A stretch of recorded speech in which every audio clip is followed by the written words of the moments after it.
ہر قسم کے شرعی، روحانی اور جسمانی مسائل اور وظائف کے لیے دارالعمل یوٹیوب چینل سبسکرائب کیجیے اور بیل آئیکن بھی پریس کریں تاکہ ہر ویڈیو آپ تک بآسانی پہنچ سکے۔ الحمد للہ رب العالمین والعاقبۃ للمتقین والصلاة والسلام علی رسول خیر خلقہ محمد وعلی آلہ واصحابہ اجمعین، اما بعد فاعوذ باللہ من الشیطان الرجیم، بسم اللہ الرحمن الرحیم۔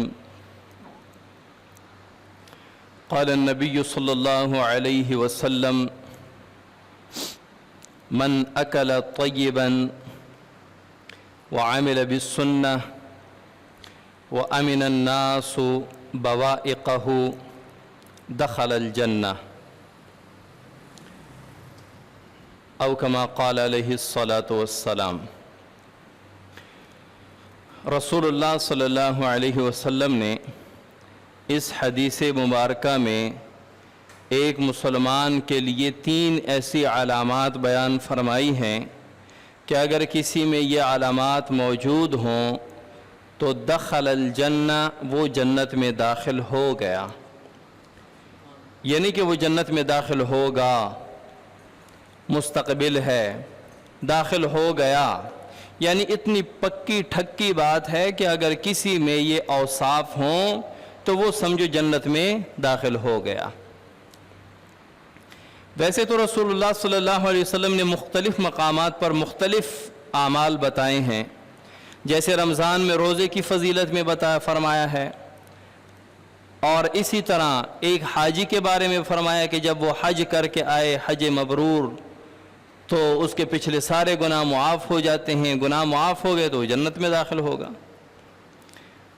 ایک مجاہد کے بارے میں فرمایا ہے کہ جب وہ شہید ہوتا ہے، اس کا پہلا قطرہ زمین تک پہنچنے سے پہلے اس کے تمام گناہ معاف ہو جاتے ہیں۔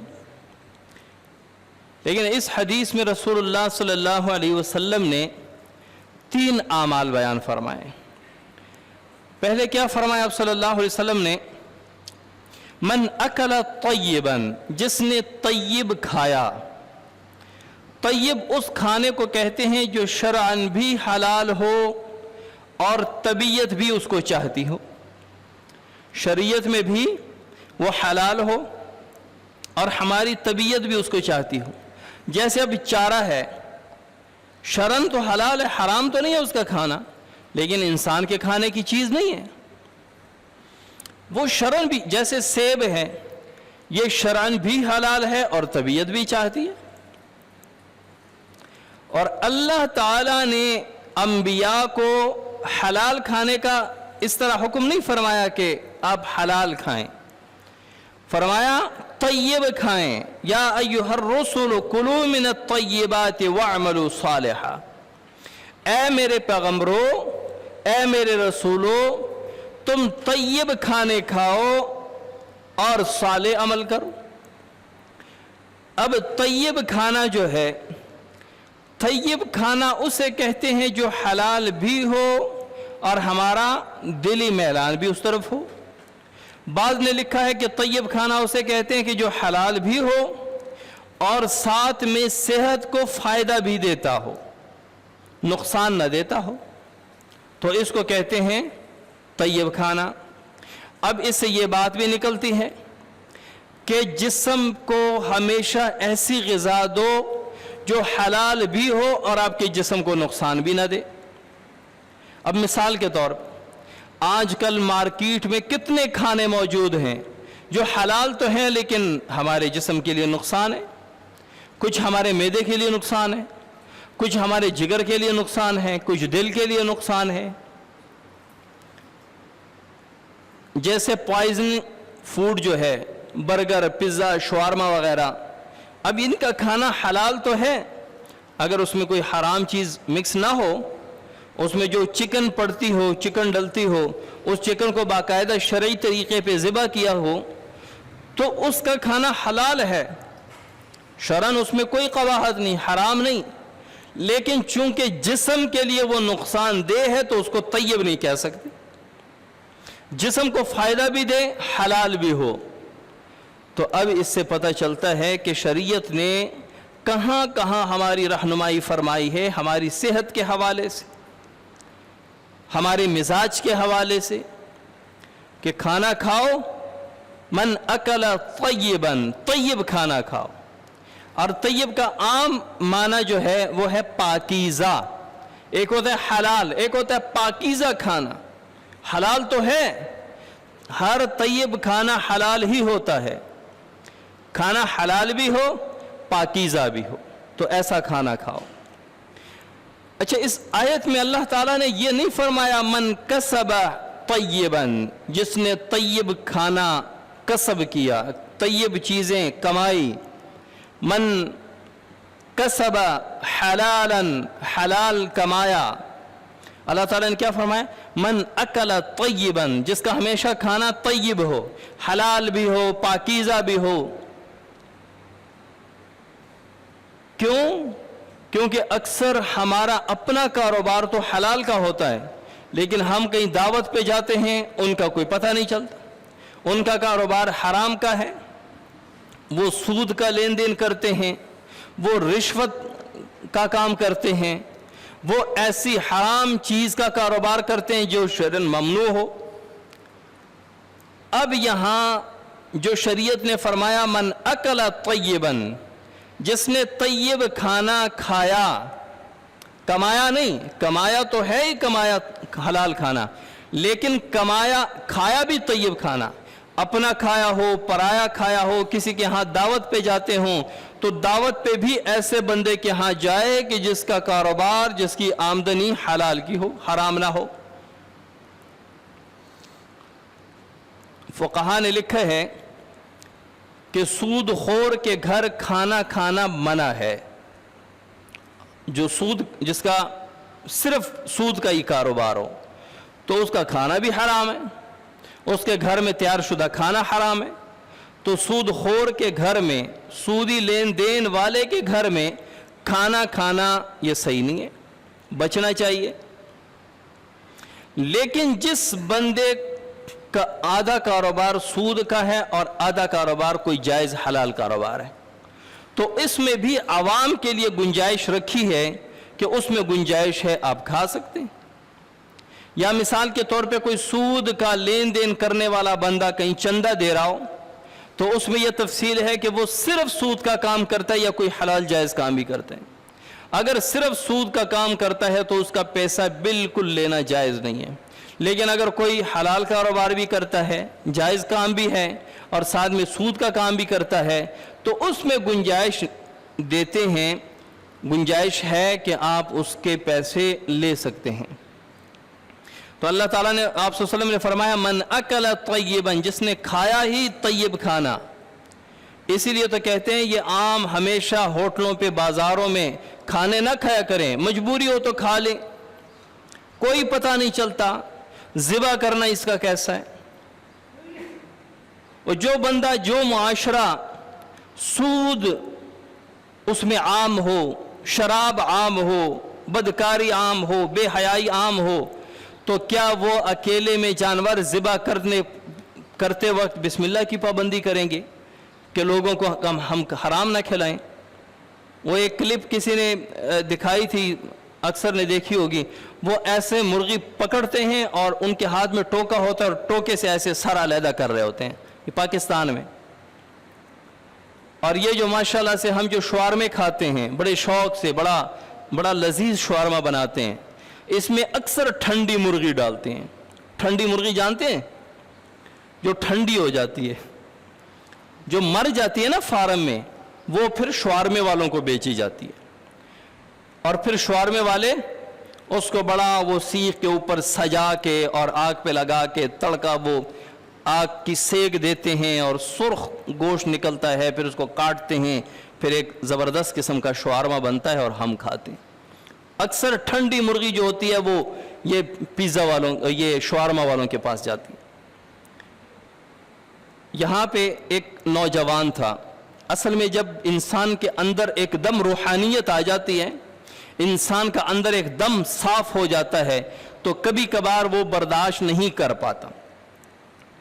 ایک نوجوان آیا تھا تبلیغ میں، تو اب ایک دم سے اس کے گناہ وغیرہ سارے چھوٹ گئے، توبہ اس کی پکی تھی، اعمال اس کے پکے ہو گئے، تو اس کو جب مرکز لایا گیا تو اس کی حالت ہی غیر تھی، وہ کیا کچھ کھا نہیں رہا، کوئی پی نہیں رہا، کوئی عجیب قسم کی باتیں کر رہا ہے، اب مجنون بھی نہیں ہے، پاگل بھی نہیں ہے، لیکن ایک دم سے اندر روحانیت آ گئی، ایک دم سے اندر صاف ہو گیا۔ تو یہاں بڑوں نے ان کو کہا، ساتھ کے جو تھے انہوں نے کہا کہ جاؤ باہر ہوٹل پہ 1-2 دن کھانا کھلا کر لے آؤ۔ وہ گئے، انہوں نے باہر ہوٹل کا کھانا کھلایا، وہ نورانیت اور روحانیت تھوڑی سی ماند پڑ گئی، پھر وہ اپنے آپے میں آ گئے۔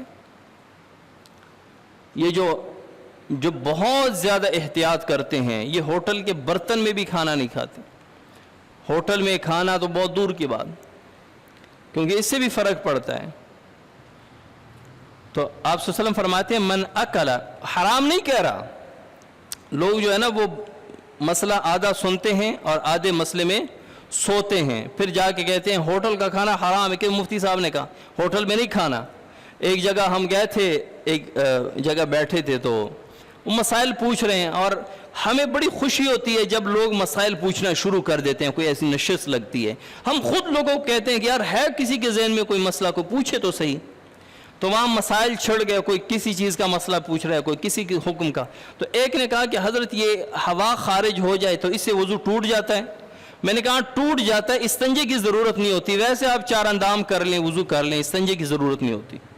اب پھر ہم جمعہ پڑھنے گئے، واپس آئے تو وہاں پہ ایک شخص مجھے کہہ رہے کہ مفتی صاحب آج تو نیا مسئلہ میں نے سنا ہے کہ ہوا خارج ہونے سے وضو نہیں ٹوٹتا۔ میں نے کہا یہ کس نے کہا؟ کہتے آپ نے نہیں کہا۔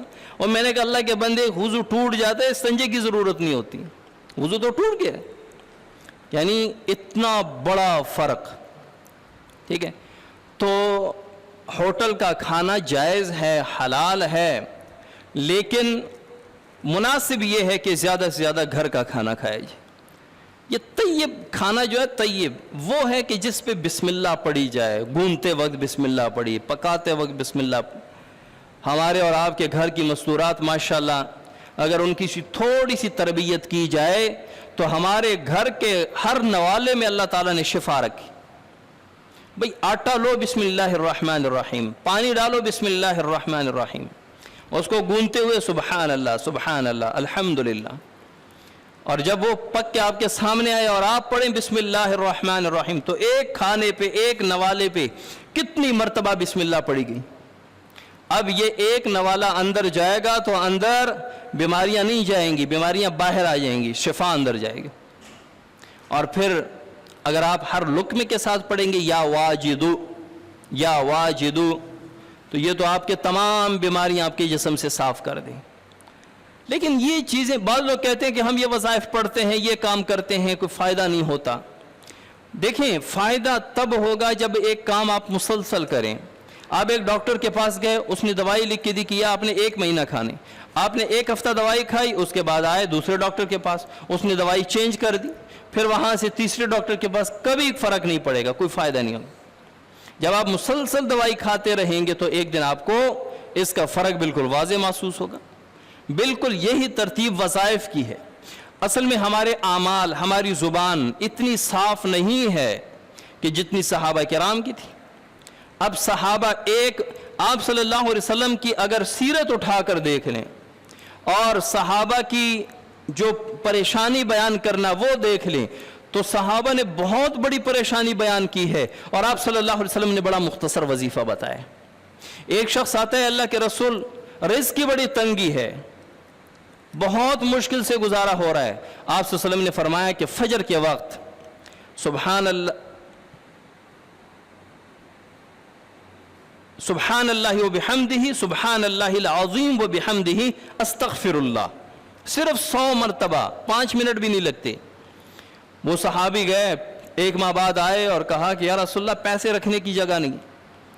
مقصد یہ تھا کہ اللہ تعالیٰ نے بہت دے دیا، اب ایک شخص کو رزق کی اتنی تنگی ہے، اور آپ صلی اللہ علیہ وسلم نے وظیفہ بتا دیا کہ صرف 100 مرتبہ پڑھنا ہے۔ انہوں نے پڑھا، رزق کی فراوانی ہوگی، آج کل بھی کوئی پڑھے گا اللہ تعالیٰ رزق دے گا۔ لیکن ہماری زبان پہ سارا دن گالم گلوچ، غیبت، چغلی، بری باتیں، اس وجہ سے زبان میں وہ تاثیر نہیں ہے۔ وظیفے میں اپنی تاثیر اپنی جگہ پہ ہے، قرآن کی ہر آیت ہر لفظ میں تاثیر اپنی جگہ پہ ہے، لیکن ہماری زبان صاف ہونی چاہیے۔ ایک دوست آئے اور انہوں نے بہت ساری پریشانیاں بیان کی اور کہا کہ مالی پریشانی بھی ہے، باہر تھا، سعودیہ تھا، وہاں سے آ گیا، یہاں پہ میرا جانوروں کا گائے بھینس کا فارم تھا وہ بھی ختم ہو گیا، بیوی بھی چلی گئی، گھر کا ماحول ایسے ہے، تعلقات ختم ہو گئے۔ تو اب اس کا علاج یہ نہیں ہے کہ میں ان کو بتاؤں کہ آپ یہ وظیفہ پڑھیں، آپ سورہ قریش اتنے مرتبہ پڑھیں، اب اس کا پراپر علاج ہے۔ تو میں نے اس کا جاؤ 1.25 لاکھ مرتبہ استغفار پڑھ کے آؤ، استغفر اللہ ربی، 1.25 لاکھ مرتبہ پڑھ کے آ جاؤ۔ وہ 1.25 لاکھ مرتبہ استغفر اللہ ربی پڑھ کے آگے، جب وہ آیا تو کہا کہ الحمدللہ استغفر اللہ ربی میرا 1.25 لاکھ مرتبہ مکمل ہو گیا۔ میں نے کہا استغفر اللہ ربی اب روزانہ 125 مرتبہ پڑھنا ہے، اور اب صلی اللہ علیہ وسلم یہ 1.25 لاکھ مکمل کریں۔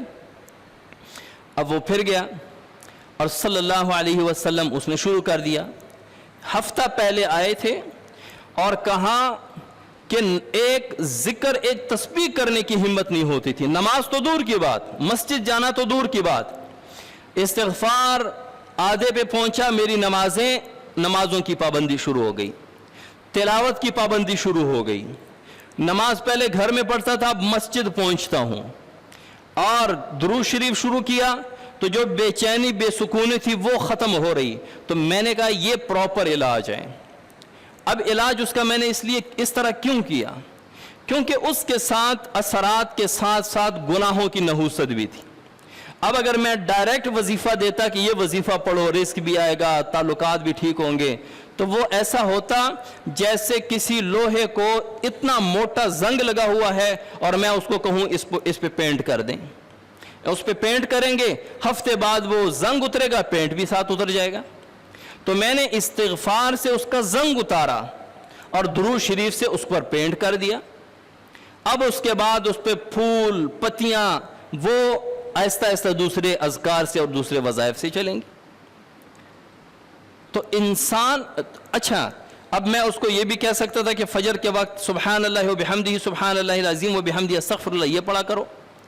مجھے پتہ ہے کہ ہماری معاشرے کی زبان کیسی ہے، ہمارے معاشرے کی نگاہیں کہاں ہوتی ہیں، اعمال کیسے ہیں، تو اس کے لیے پہلے زبان کو پاک کرنا ہے، یعنی صرف استغفر اللہ سبحان اللہ و بحمدہ سبحان اللہ العظیم و بحمدہ استغفر اللہ، اس وظیفے پر لانے کے لیے میں نے 1.25 لاکھ مرتبہ استغفار کروایا۔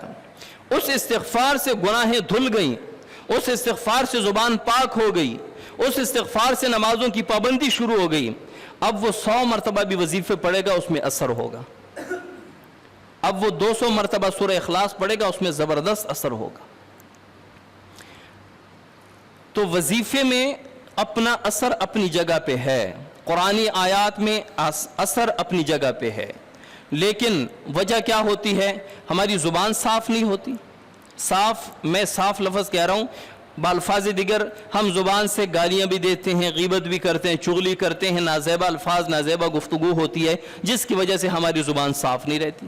اب صاف زبان ہو تو معمولی وظیفہ بھی ٹک کر کے لگتا ہے، زبان صاف نہ ہو تو لمبے لمبے وظائف کرنے سے بھی معمولی فائدہ ہوتا ہے۔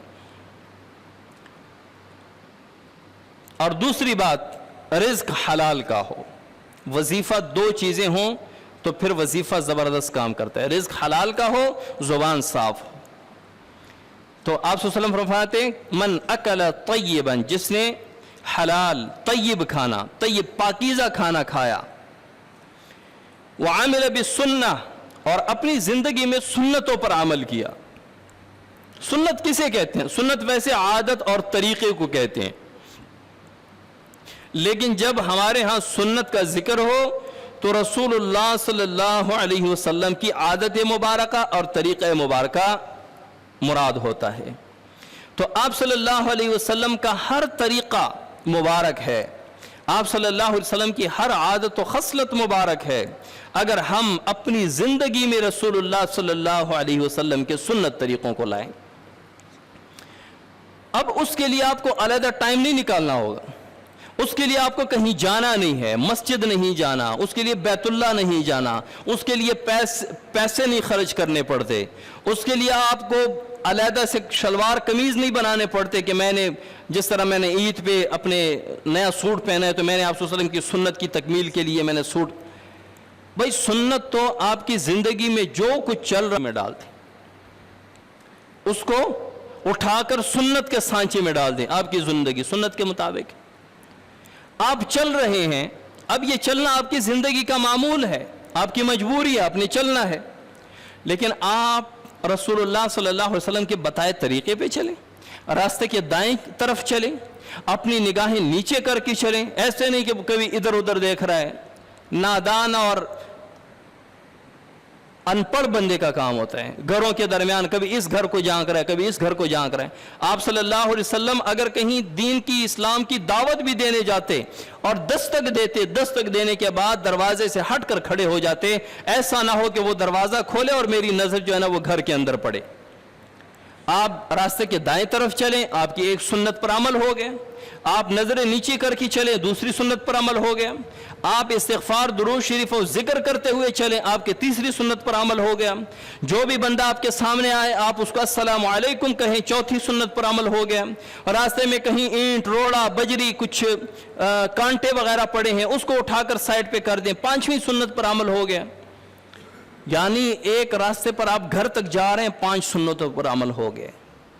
اب کیا وجہ ہے؟ اب کتنے لوگ جب ابھی آ رہے ہیں ان 5 سنتوں میں سے کتنے سنتوں پر عمل ہوا ہے؟ اللہ ماشاءاللہ.